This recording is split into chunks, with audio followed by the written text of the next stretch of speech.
the president finally said enough is enough and refused to allow America and our workers to be ripped off any longer on trade. President Trump implemented powerful tariffs to end the era of economic surrender and to rebalance America's trading agreements.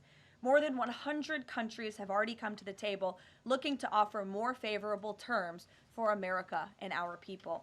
There has never been a president who has created his own leverage like this president, and we are just getting started. It was reported this morning that Amazon will soon display a little number next to the price of each product that shows how much the Trump tariffs are adding to the cost of each product. So isn't that a perfect crystal clear demonstration that it's the American consumer and not China who is going to have to pay for these policies?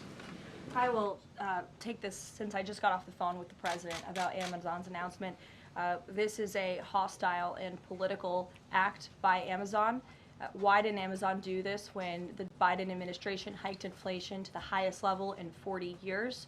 And I would also add that it's not a surprise because, as Reuters recently wrote, Amazon has partnered with a Chinese propaganda arm.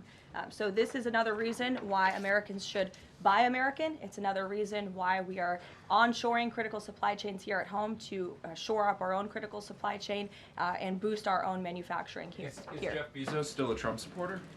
Look, I will not speak to the president's relationships with Jeff Bezos, but I will tell you that this is certainly a hostile and political action by Amazon. And Secretary, if you have anything to add. Yeah, I would also add that the bringing down the terrible Biden inflation has been a priority for the first 100 days of the Trump administration, and President Trump has done a great job of leading that since January 20th.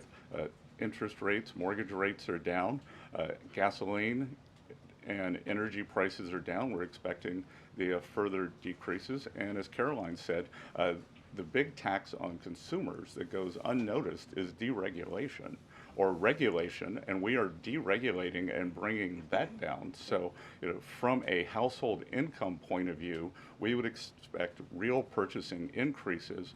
We've seen them over the first 100 days, and we would expect that to accelerate. We are doing peace deals, trade deals, tax deals, and deregulating. And the deregulation is a longer lead time, but I think by the third and fourth quarters, that's really going to kick in.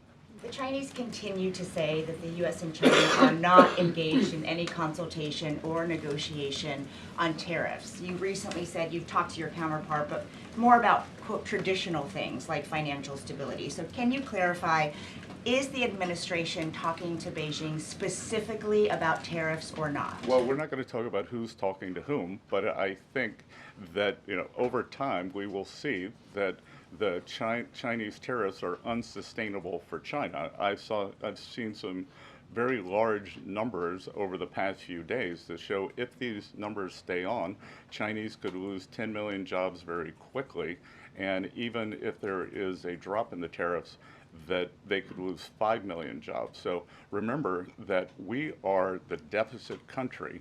They sell almost 5 times more goods to us than we sell to them. So the onus will be on them to take off these tariffs. They're unsustainable for them. And they are saying you guys are not talking about it. So is that true? Look, they have a different form of government. They're playing to a different audience. So I'm not going to get into the nitty-gritty again of who's talking to whom. But as I said, I believe for the Chinese, these tariffs are unsustainable. And very quickly, 2 days ago you said you didn't know if President Trump had spoken to Xi Jinping. Do you know now?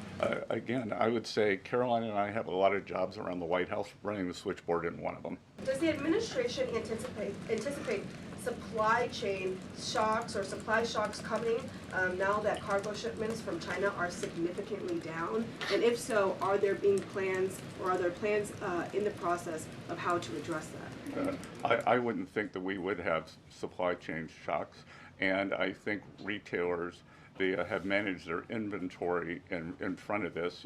I speak to dozens of companies, sometimes daily, but definitely weekly, and they know that President Trump is committed to fair trade and have planned accordingly. And then second question, can you outline the timeline for when you think some of these deals, particularly with your Asian countries like India, Japan, South Korea, you may have an announcement? I'm glad you brought up our Asian trading partners and allies. They have been the most forthcoming in terms of doing the deals. As I mentioned, Vice President Vance was in India last week. I think that he and Modi made some very good progress, so I could see some announcements on India. I could see the contours of a deal with the Republic of Korea coming together, and then we've had substantial talks with the Japanese. The president has stated all along that he's more concerned about mainstream America, the American worker. You just talked about deregulation and this entire fair trade and reciprocals. What is your message to the American people in terms of letting them get through this disturbance and the outcome being greater and a greater good for the American worker, the American people, the American families? I would say trust in President Trump.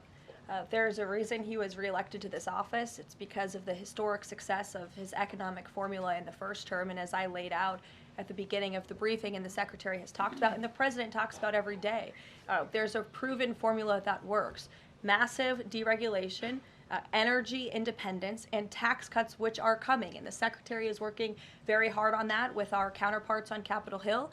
If you want to talk about that, that's a huge deal to put more money back into the pockets of hardworking Americans. As for the fair trade deals the President is trying to negotiate, he's not just righting the wrong of the mess that he inherited from the past 4 years of the Biden administration. This is a mess that has been created for the past 4 decades that has sold out the middle class, that has moved jobs overseas. You think about our heartland, middle America, what towns used to look like, what they look like today. President Trump wants to restore the golden age, and it's a process to do that, and that process is underway. Mr. Secretary, so contacts I have in the business community say that they're basically frozen for long-term investment because of the uncertainty around tariffs. How long do you think President Trump has to make a deal before there's damage to the economy?